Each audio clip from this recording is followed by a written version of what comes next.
Hare Ram, Ram Ram, Hare Hare. Hare Krishna, dear devotees and pranams. Thank you for joining in for our Ramayana study session. Let's start with the prayers. Om Jnana Timrandasya Jnananjana Shalakaya Chakshurunmilitam Yena Tasmai Shri Gurave Namaha. Shri Chaitanya Manobishtam Stapitam Yena Bhutale Swayam Rupa Kadamahyam Dadati Swapadantikam. वन्देऽहं श्रीगुरो श्रीयुतपदकमलं श्रीगुरून् वैष्णवांश्च श्रीरूपं साग्रजातं सहगणरघुनाथान्वितं तं सजीवं साद्वैतं सावधूतं परिजनासहितं श्रीकृष्णचैतन्यदेवं श्रीराधाकृष्णपादान् सहगणललिता श्रीविशाखान्वितांश्च नमो विष्णुपादाय कृष्णप्रेष्ठाय भूतले श्रीमते भक्तिवेदांत स्वामिनिति नामिने नमस्ते सारस्वते देवे गौरवाणी प्रचारिणे निर्विशेष शून्यवादी पाश्चात्य देशतारिणे वाञ्छाकल्पतरुभ्यश्च कृपा सिन्धुभ्येव च पतितानां पावनेभ्यो वैष्णवेभ्यो नमो नमः। जय श्री कृष्ण चैतन्य प्रभु नित्यानंदा श्री अद्वैत गदाधार श्रीवासादि गौर भक्त वृंदा हरे कृष्णा कृष्ण कृष्णा हरे हरे हरे राम राम राम हरे हरे। गुरवे गौरचंद्राय राधिकाय तटालये कृष्णाय कृष्णभक्ताय तद्भक्ताय नमो नमः। मूकं करोति वाचालं पंगुं लङ्घयते गिरिं यत्कृपातमहं वन्दे श्रीगुरून् दीनतारिणं परमानन्दमाधवं श्रीकृष्णचैतन्यमीश्वरं हरिः ओम तत्सत्। Hare Krishna. So thank you, devotees, for joining in for our Ramayana study session. So we are very, very interesting phase of the Ramayana, wherein we are seeing that Hanumanji is flying over the ocean to Lanka. And officially, this is the start of the Sundara Kand, the exploits of Hanumanji and the adventures of Hanumanji and the glory of the service of Hanumanji to Lord Ram. How he meets Sita Devi, how he shows the ring that Lord Ram had given him to Mother Sita, and then interactions between Sita Devi and Hanumanji. These are all the various leelas of Hanumanji in Lanka. That's what we'll cover in this beautiful Sundarakand.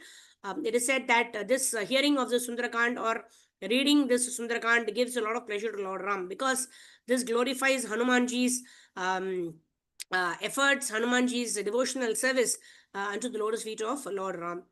So let's quickly start with reading. We are just reading that particular stage where Hanumanji actually duped Surasa and Simhika, right? And the Mainaka Parvat also, right? He did not get into any kind of sense gratification, although they all offered him place to rest. They offered him to, on a challenge, come into my mouth, I have to devour the person and all that. Although Hanuman did not want to get diverted, he had this intelligence of mind and vyavasayatmika buddhir ekaha kurunandana बहुशाखा he अनंतश्च बुद्धया व्यवसायिनाम. So he had a vyavasayatmika buddhi ekah. So his mission was one, that he had to immediately go to Lanka to find out Mother Sita. So the various obstacles that came in his way, whether of sense gratification, whether of trouble, whether of duel or war or whatever, right? He immediately he disposed of all of that, right? By either becoming big, or small, getting into the mouth and coming out of Simika's mouth. It's like that. Whatever he did, yena kena prakarena, some or the other, he was set on his mission to serve Lord Ram by finding Mother Sita. So in this way, we saw how all these various demons who met up with Hanumanji during his fly over the ocean to Lanka, he disposed them off as soon as possible, and immediately he was on his mission to Lanka. So we are reading from here. The Naga goddess resumed her original form. Yeah. So two, three people meet him, right? So let's continue reading here. The Naga goddess. This was the one whose mouth he entered, and then he came out, saying that I have fulfilled your desire now. Now, mother, let me go in my mission to serve Lord Ram, like that. Yes, Mataji, go ahead. The Naga goddess resumed her original form. Shobha Mataji, then Srimati. Hare Krishna, Dandot Pranam Mataji. Mataji, is it 12th chapter or 13th chapter, Mataji? Huh? Is it 12th or 13th? What? this part now we are reading. In part 2, I don't know, Mataji. Lanka. Just continue reading. That's okay. It doesn't matter. Okay, okay. The Naga goddess resumed her original form and praised Hanuman, blessing him to the successful in his quest. Hanuman moved on with the speed of Garuda. He saw many celestial chariots drawn by lion, tiger, elephants, birds, and serpents as he coursed along the heavenly airways. Gandharvas, Yakshas, Vidyadharas, and other celestial beings were thronging the sky. Great heroes who had lain down in their lives in battle rose upwards through the lofty region, their ethereal bodies shining like fire. As Hanuman shot through the sky, he was seen from below by a Rakshasa woman called Simhika. She gazed hungrily upon the monkey's enormous body, desiring to devour him. She used her mystic power to suddenly seize his shadow as it speed over the water. Hanuman felt his progress arrested. He looked all around and saw beneath him Simhika, hideous form rising up from the sea. Her terrific mouth opened wide to swallow him. She thundered like a mass of clouds. Hanuman fearlessly entered her mouth. As he entered her body, the siddhas of gods cried out, "Alas!" But Hanuman, whose body was as hard as a diamond, began to tear the demon's body. Begin to tear the demon's vital parts. Vital path. He cleft her heart in two and burst out from her side of her body. The Rakshasi screamed and fell dead into the sea. Seeing Hanuman's unscathed and flying onwards, the goddess praised him, saying, "Your success is certain. He who possesses firmness, vision, understanding, and skill never fails in his undertakings." Hanuman continued on adored by the divine beings. Soon he saw in the distance a large island which appeared like a mass of clouds on the horizon. As he came closer, he saw the shore of Lanka skirted by forests and high mountains. Hanuman returned to his normal size in order to avoid being seen. Flying over the island, he came from the city of Lanka, which was perched on the summit of Trikuta mountain. As he climbed down the mountainside, he considered how to best enter the city. Hanuman surveyed the region. It was covered with beautiful woods filled with flowerings and fruit bearing trees of all kinds. There were meadows and lotus ponds and pleasure groves of every description. The aroma of flowers wafted on cool breeze and the sound of the various birds filled the air. Hanuman made this way to the sound of various birds filled in the way. Hanuman made his way to the edge of the city, which was encircled by the wide, deep moor. A golden wall ran around the city. Large pendants with small golden bells tied in them blew in the wind atop the wall. Ferociously, Rakshasas raged on the rampart that ran along the wall. In their hands they held forbidden looking bows and other furious weapons. Behind the wall, Hanuman could see lofty mansions and palace, some golden and others as white as the moon. He climbed a high tree and gazed upon the city. Hundreds of tall and impressive buildings ran along the city. Hundreds of the tall and impressive buildings ran along elevated white tide roads. In front of them were many wonderful In front of them were very wonderful golden archways adorned with flowering creepers. The city gave off a roaring sound and appeared like the capital of the gods. The Hanuman is seen to be the sailing in the Lanka, which had been constructed by the celestial architect Vishwakarma, was inconceivably splendid and it awed Hanuman's mind. Hare Reaching Krishna. the Thank you, northern Mataji. gate, Dandavat pranam. So Hare this Krishna is very Mataji, interesting how this has been described. How do they describe? How does Krishna Dharmadas Prabhu? How does he describe the glory of Lanka? Lanka is actually a very beautiful city, and it was constructed by Vishwakarma himself, the architect of the demigods.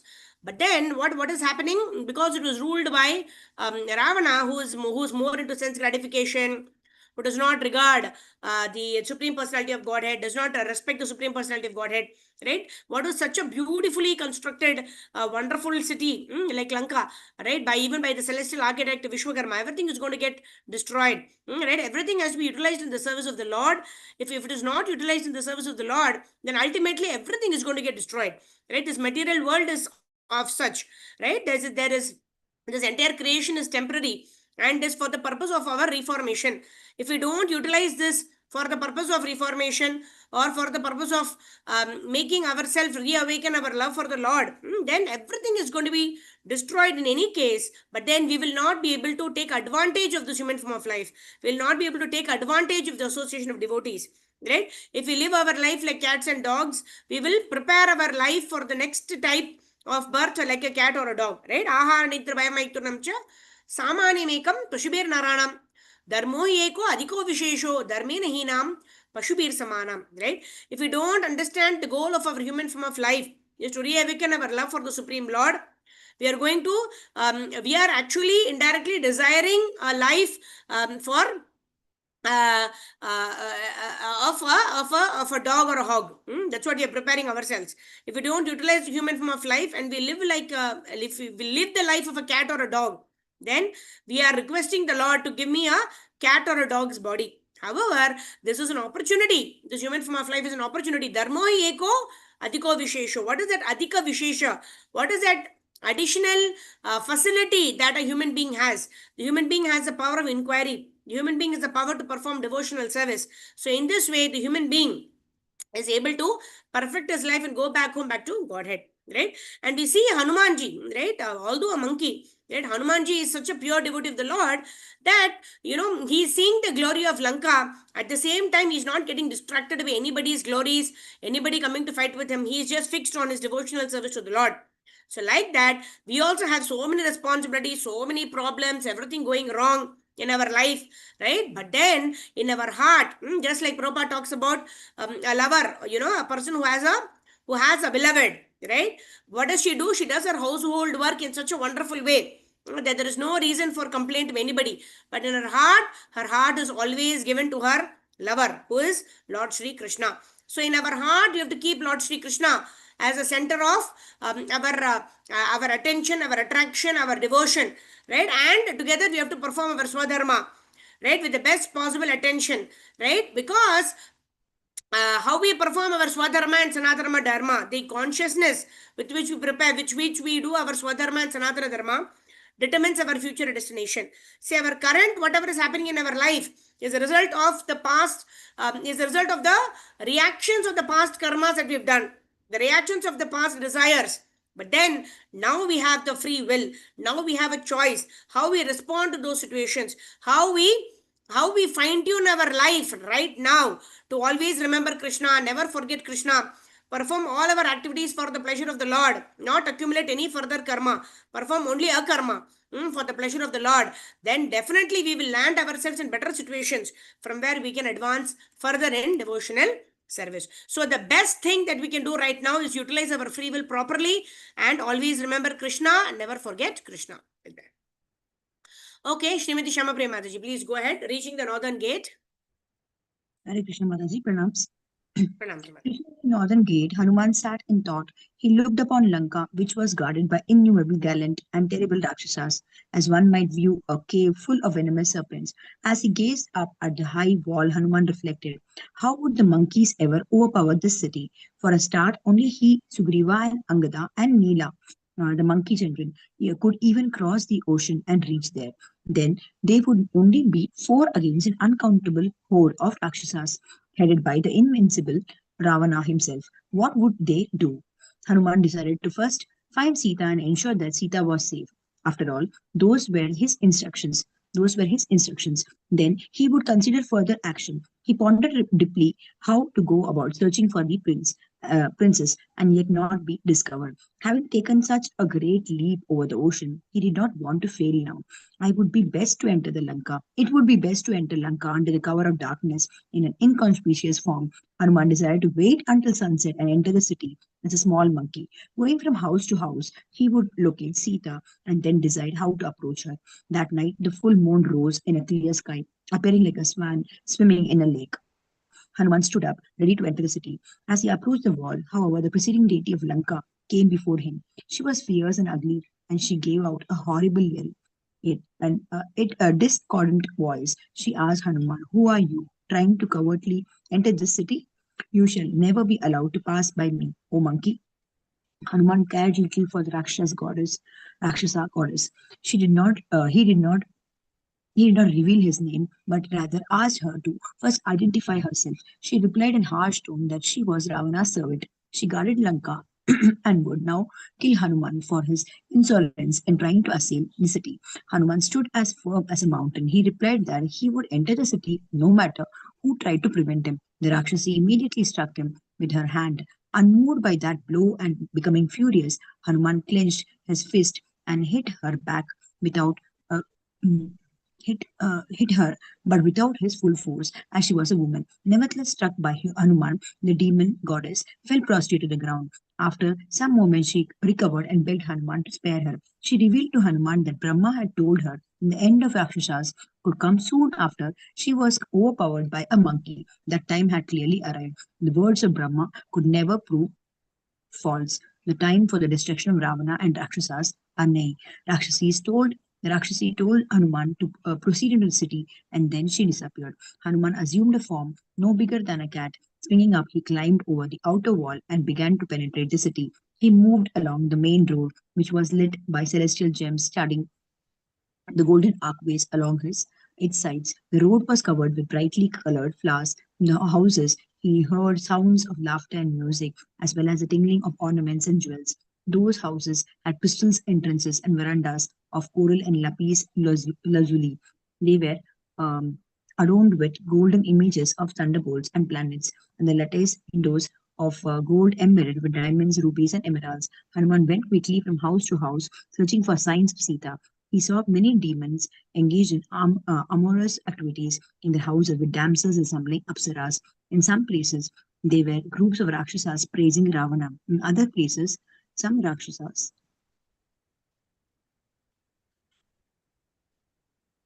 In other places, some Rakshasas, known as Yatudhanas, were studying the scriptures and chanting sacred hymns. In public squares, Hanuman beheld wrestling matches between Rakshasas of huge proportions, roaring at each other in anger. Hanuman also saw thousands of Rakshasas warriors holding bows, swords, and other terribly looking weapons. As he moved unnoticed along the city streets, Hanuman himself, a military expert, could recognize Ravana's many variously disguised spies. Gradually, he approached Ravana's palace. In front of it was a garrison of soldiers and 100,000 in number. The palace itself stood on the summit of the Trikuta mountain, looking like a great white cloud. It was circled by a number of moats drawn by lotuses and lilies. Hanuman swam across the moats and in his diminutive form easily entered through the latticed gates in the gold brick walls. Thousands of exceptionally powerful Rakshasas stood on guard, but they paid him no heed. As Hanuman moved through the first courtyard, he saw numerous wonderful conveyances, such as the golden chariots, palanquins, and large aerial cars. There were thousands of horses, some as black as night, some red hued, and others as white as snow. Massive elephants, bedecked with jewels, stood looking like clouds with flashes of lightning. Within the courtyard were mansions occupied by arrogant and intoxicated demons. Hanuman could hear them laughing and shouting at one another in diverse tones. He silently entered each of the mansions, looking everywhere for Sita. Within every house, he saw many women, some embracing their partners, some adorning themselves with excellent dresses, some sleeping, and others angered out of love, hissing like serpents. All of them were highly attractive, with countenances like the full of mountain moon, and their dark eyes covered by curling lashes. Although Hanuman saw innumerable women, he did not see Sita anywhere. Hanuman wandered through dozens of seven-story mansions and finally entered the inner palace building where Ravana kept his women. It was embellished everywhere with pearls, gems of the great value. The scent of aloe and sandalwood incense wafted the sound of celestial music could be heard.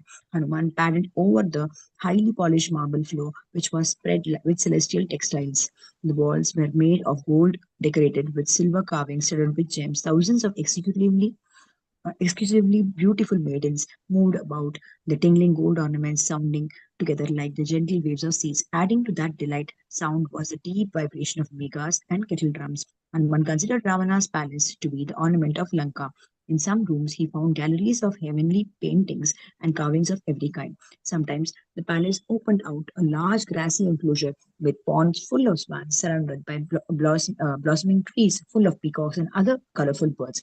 Hanuman saw sacrificial fires attended by ascetic Rakshasas who attended waiting mantras. Here and there, here and there were heaps of precious stones and other collected treasures. Couches, seats, and beds were all of the most wonderful design and made of gold, coral, and celestial woods. With his mind or Hanuman moved on without stopping, intent on discovering Sita. He found the Pushpaka chariot lying in the center of Ravana's palace. It resembled a large mansion and shone like the midday sun. The chariot was embellished with every kind of celestial jewel and adorned with carvings of gold and silver. Birds made of cat eyes, as well as others fashioned of coral and silver, decorated the chariot, along with lovely serpents made of jewels. Horses and elephants, made entirely of refined gold, stood on the sides of the Pushpaka.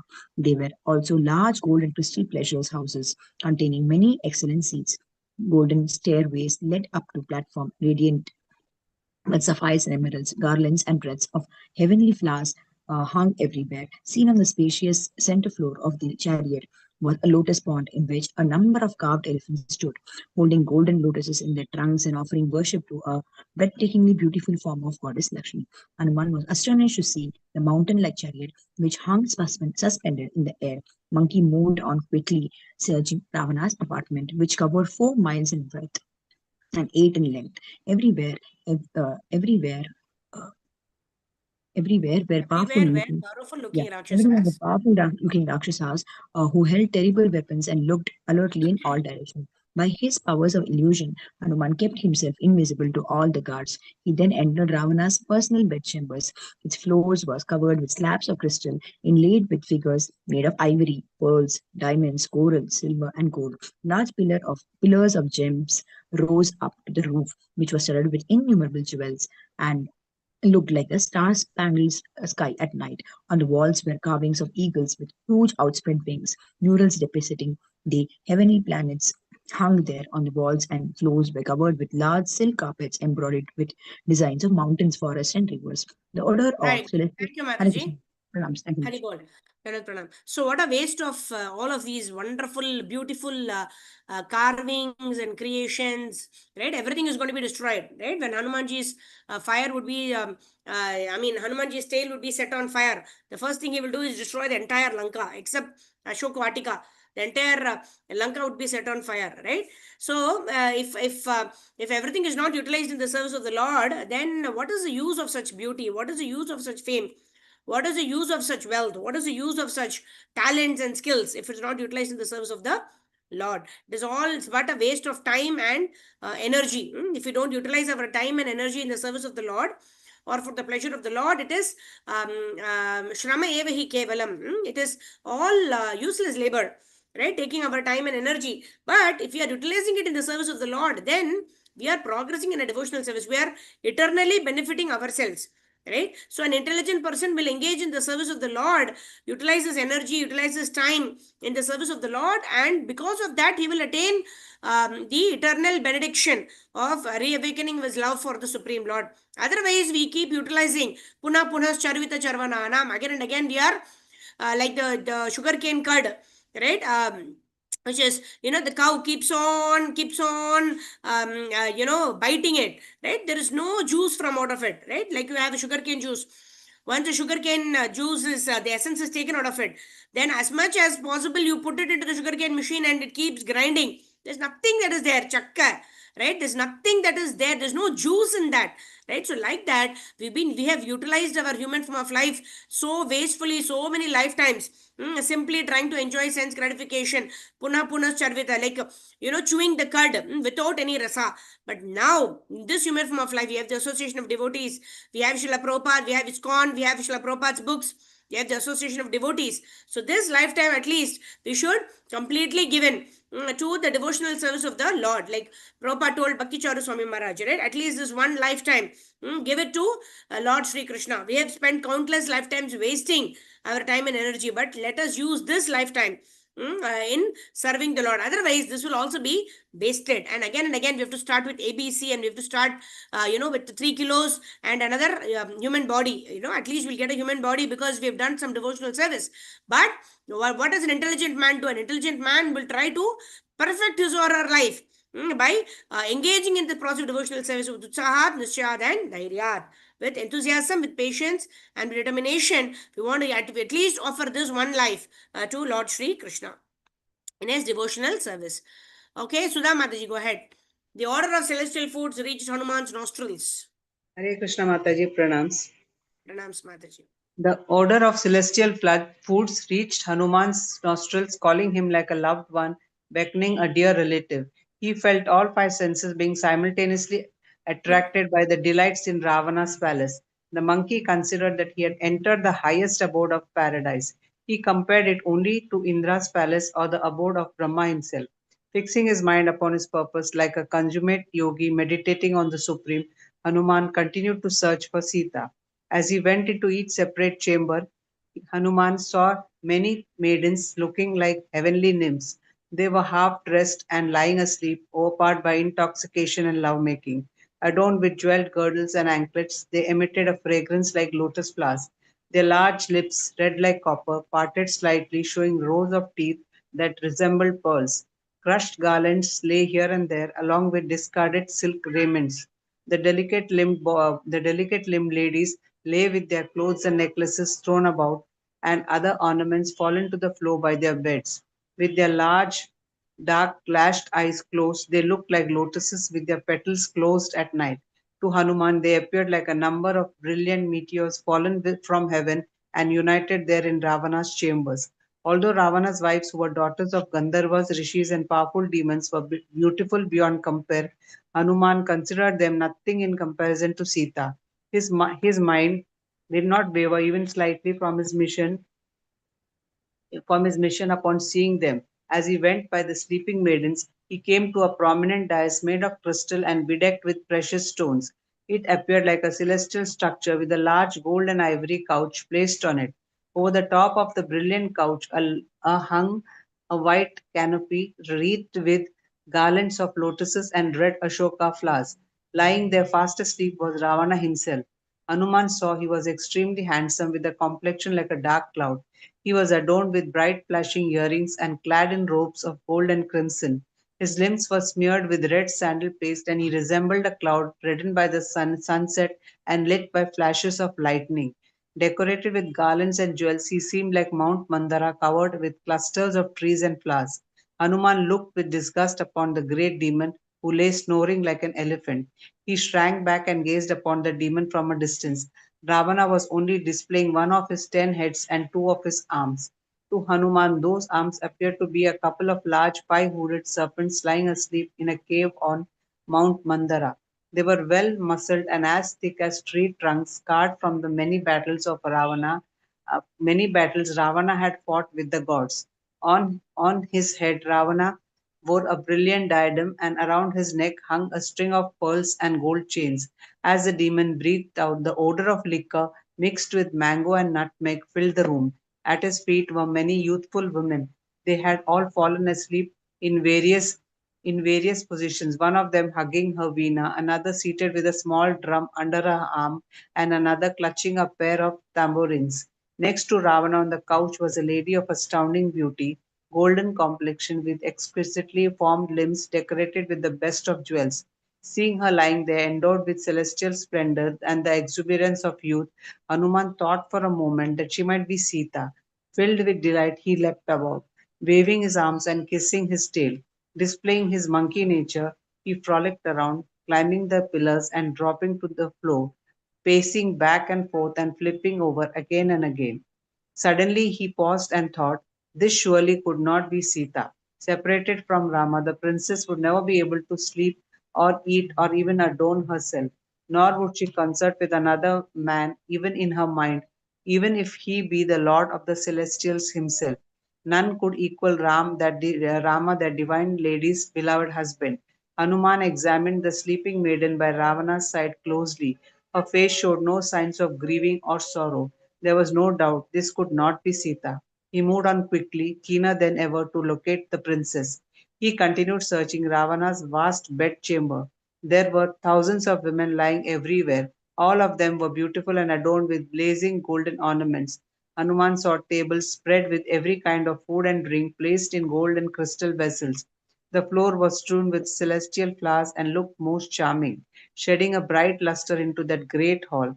But although he scrupulously examined every part of the room, he did not see Sita anywhere.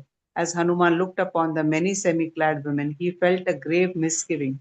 Was this not sinful to look upon the wives of to look upon the wife of others, to look upon the wife of others, especially in such a condition, was always condemned by Scripture. Even looking upon the sinful Ravana who had stolen others' wives was itself sinful. Hanuman felt disturbed, but he considered his mission. Where else could he find Sita? He had to look for her among Ravana's women, and he had not looked at them with even a slight tinge of lust. His mind was steady, firmly fixed on Rama's service. It was not possible that sin could overcome him in such circumstances. Hare Krishna. Thank you, Hare Mataji. Krishna, Mata. Thank you. So this is a very wonderful monkey, isn't it? Right? Matravat paradareshu. Right? We have to see as mother, right? Or apart from one's own wife, one should view every other woman as a mother. Right? That's how Prabhupada is instituted in this international state of Krishna consciousness, where every woman is addressed as Mataji. Right? That means mother. Mother means to give all respect, right? To a mother means we give all the respect that is possible to a mother. And for the ladies also, we address we address the men as Prabhu. Prabhu means master, right? Because we understand that Krishna is the original supreme master, right? Everybody else is Prakriti only. That means everybody else is to be enjoyed by Krishna. Right? Krishna is only Ishwara Parama Krishna Sachidananda Vigraha. Anadir Adir Govinda Sarva Karana Karanam. Krishna is the only enjoyer. Ekala Ishwara Krishna Ara Sabha Britya. Everybody else is the servant of the Lord. Right? And Prabhupada has instituted this culture where everybody sees everyone else as Prabhu. That means everybody else is a master, because everybody considers oneself as a servant and everybody else as the master. Right? All women are to be considered as mothers. Right? As mothers means we look up to them with respect, we take instructions and we follow their instructions. Right? And Prabhu means we consider them as master. That means, how can I serve you? Right? If I consider you as my master, I'm going to ask you, how can I serve you? That is the only question that Prabhupada says. Initially, after he asked his spiritual master, when he met Bhaktisiddhanta Saraswati Thakur, he asked, who will take up this process of Krishna consciousness? Our country is in the hands of the British. Right? And then Bhaktisiddhanta Saraswati Thakur told Prabhupada, the mission of Krishna consciousness is so urgent and important that it cannot wait for any change of political situation. And Prabhupada writes in the Prabhupada Lilamrita, that was the only question that Prabhupada asked Bhaktisiddhanta Saraswati Thakur. After that, the only question Prabhupada asked Bhaktisiddhanta Saraswati Thakur was, how can I serve you? Right? So in this way, that is the duty of every living entity, because Maya Vamsu Jivaloki Jiva Bhuta Sanatanaha. Right? We are all parts and parcels of the Lord, and hence whatever we are supposed to do, we are supposed to be dharmic. We are supposed to be guided by Guru, Shastra and Sadhu. And here we find a monkey also. Monkey also, because he is a devotee of the Lord. He is not, monkeys generally we see, when they see bananas or anything, when we go to Vrindavan also, immediately they want to grab bananas, they want to grab everything. But this monkey, being a pure devotee of the Lord, his intelligence is fixed. He's seeing so much of foodstuffs. He's seeing, and he's also thinking, oh, I'm seeing all these women who are just lying down and sleeping like this. I'm not supposed to be doing this. Right? How an intelligent man only, or an intelligent lady, or an intelligent jiva only is able to think what is right, what is wrong, what I should be doing, what I should not be doing.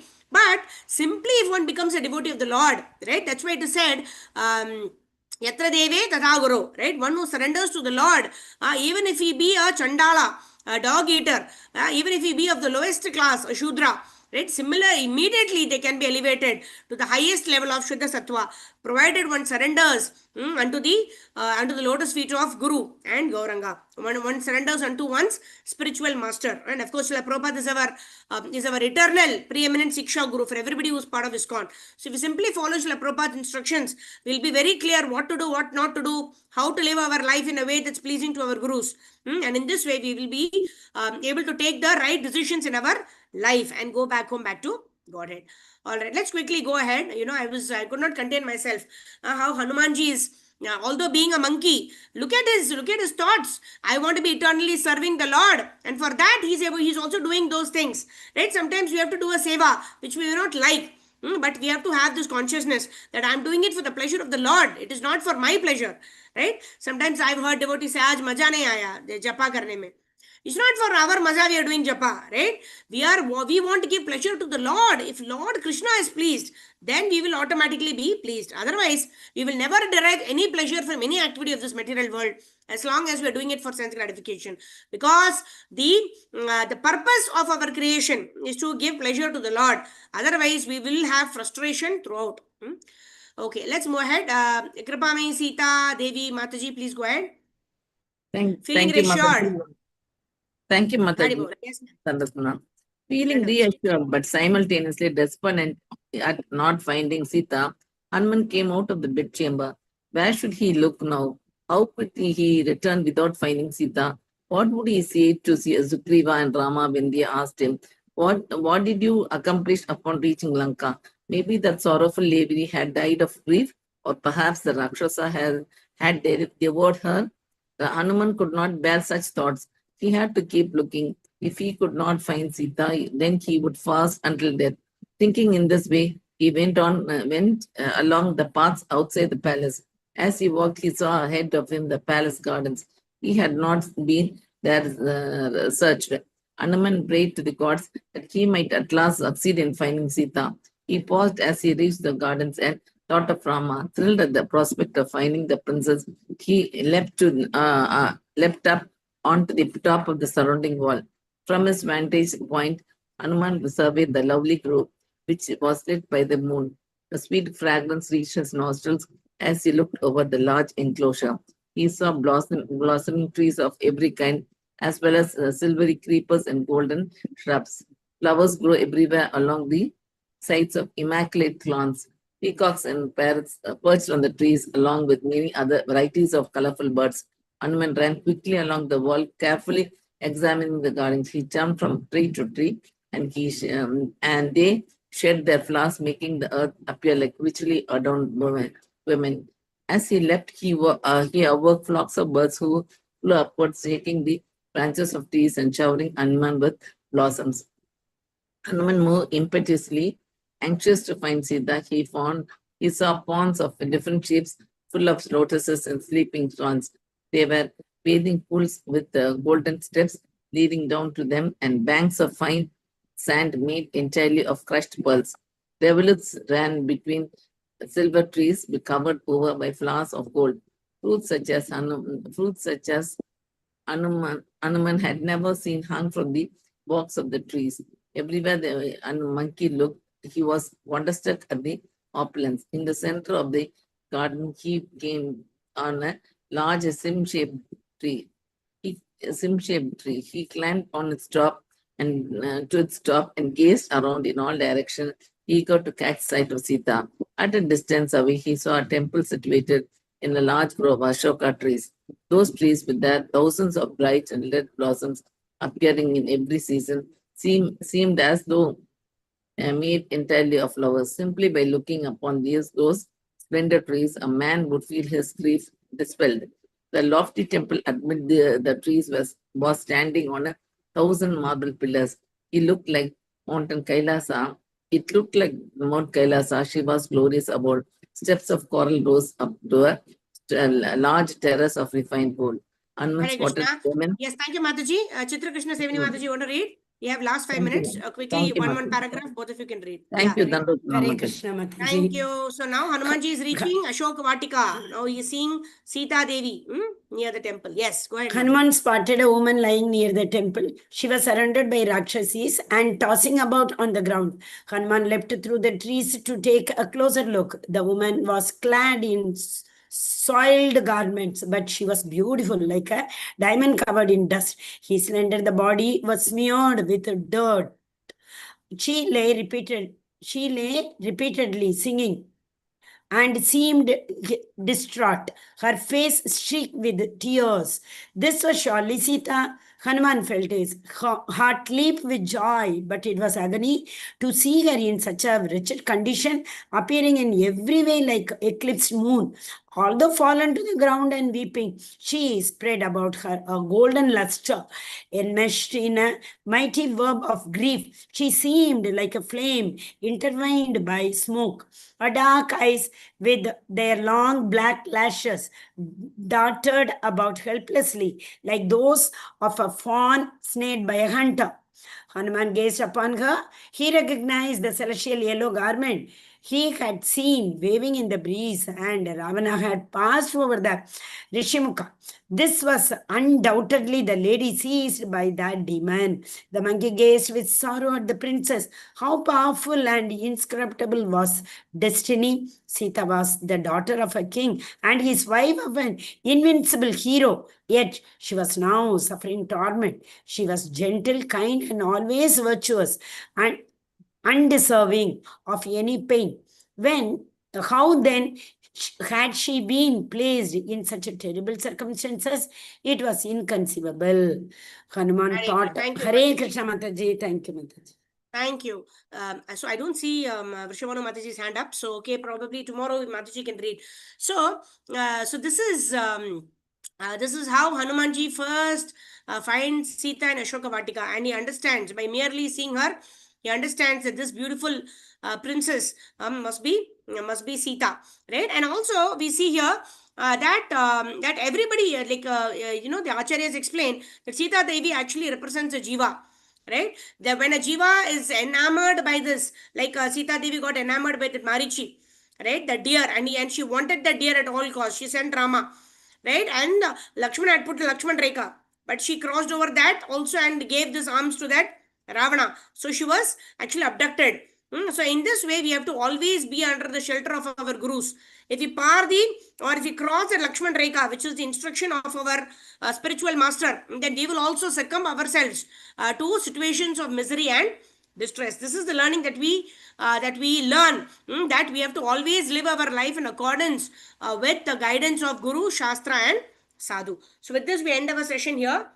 And tomorrow we will continue with Ramayana, where we will see how does Hanuman meet Sita Devi. What does he tell her, right? In fact, Hanumanji will start singing the glories of Lord Ram, and Sita Devi will understand that somebody has come from Lord Ram to rescue her, to find her, like that. Yeah.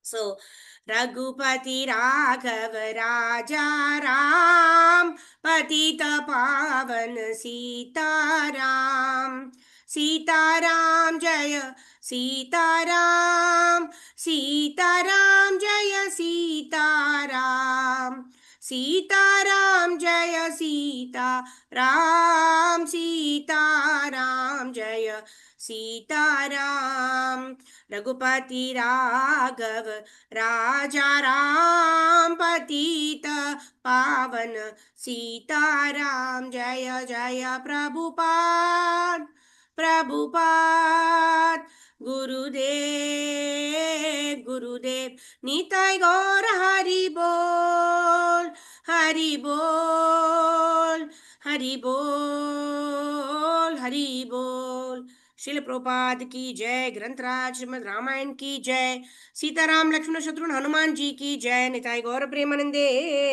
Hari Hari बोल. Thank you, devotees. We'll meet you all tomorrow morning 4:30 for our Hare Krishna chanting, and then we'll meet at 1:15 p.m. as we continue with this most auspicious, wonderful pastimes of Sundarakand from Ramayana. Jagat Guru Srila Prabhupada ki jai, nitai God Premanande, Hari Hari Bol. And also like to thank all the devotees who chanted extra rounds on the auspicious Kamika Ekadashi. We called out all your names and we chanted Narasimha Kavacham for your protection.